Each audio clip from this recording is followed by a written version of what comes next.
உங்களுக்கு பாலமிர்தம் ஊறுமல்லால் இத்தாலம் எங்களுக்கு இத்தாலம் இசையாது கண்டீரே. அதாவது இனி இந்த பூலோகத்திலே வாழக்கூடிய சான்றோர்களுக்குத்தான் இனி இந்த பாலமிர்தம் கிடைக்கும், இந்த தாளத்திலிருந்து வரக்கூடிய பாலமிர்தம் கிடைக்குமே அண்டி இனி மேலோகத்தார்களுக்கு இனி கிடைக்காது அப்படின்னு ஐயாங்க சொல்றார். ஈஸ்வரர் சொல்றார், அந்த சான்றோர் மக்களை பார்த்து சொல்கிறார்.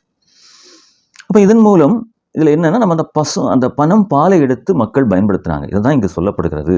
அதாவது அந்த அமிர்தமாக தேவ அமிர்தமாக இருந்தது இன்று பனம் பாலாக அந்த மக்களுக்கு கிடைக்கிறது, அந்த சான்றோர் மக்களுக்கு கிடைக்கிறது. இதுவும் அந்த புராண வரலாறுடைய தொடர்ச்சியாக இங்கு சொல்லப்படுகிறது. புராண வரலாறினுடைய ஒரு விஷயம். தாளம் என்பது பனையையும், தாளம் பால் என்பது பதநீர் என்கிற அமிர்தத்தையுமே அது குறிக்கின்றது. அடுத்தது சரஸ்வதி தேவியானவள் தாளாட்டுகின்றாள். அப்போ சொல்லுகிறாள், தாளம் பாலுண்டு தான் இருக்கும் மன்னவரோ. இங்கு தாளம் பாலுண்டு தான் இருக்கும் மன்னவரோன்னு சொல்லி அப்படியே அவள் தாளாட்டு பாடுகின்றாள்.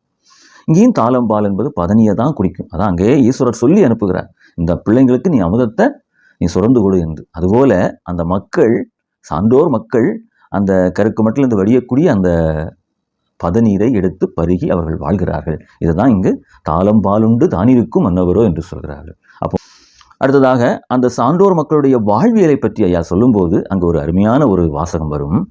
தாளமது ஏறி தைரிய பால் வாங்கி மேலுள்ள சான்றோர் மிகுதியாய் ஆண்டிருந்தார். இங்கு தாளமது ஏறினா அந்த மரத்தின் மேல் தைரிய பால் வாங்கி. ஏன்னா அந்த பனைமரம் ஏறுவது என்பது அவ்வளவு ஒரு எளிதான ஒரு காரியம் அல்ல, அது அவ்வளவு ஒரு சிரமமான காரியம். அதுக்கு துணிச்சலும் அதுக்கு மனோதிடமும் அதிகம் வேணும், பலம். அப்போ இதையெல்லாம் வைத்து அவர்கள் அதை மேலே ஏறி அந்த பாலாகி அந்த பதநீரை எடுத்து அதன் ஃபுல்லாக அந்த பனைமரத்தினுடைய அனைத்து வகைகளையும் வைத்து அவர்கள் மிகப்பெரிய அளவிலே அவர்கள் ராசாதி ராசராக அங்கு வாழ்ந்தார்கள் என்பதை அந்த வாழ்வியல் சுட்டுகிறது.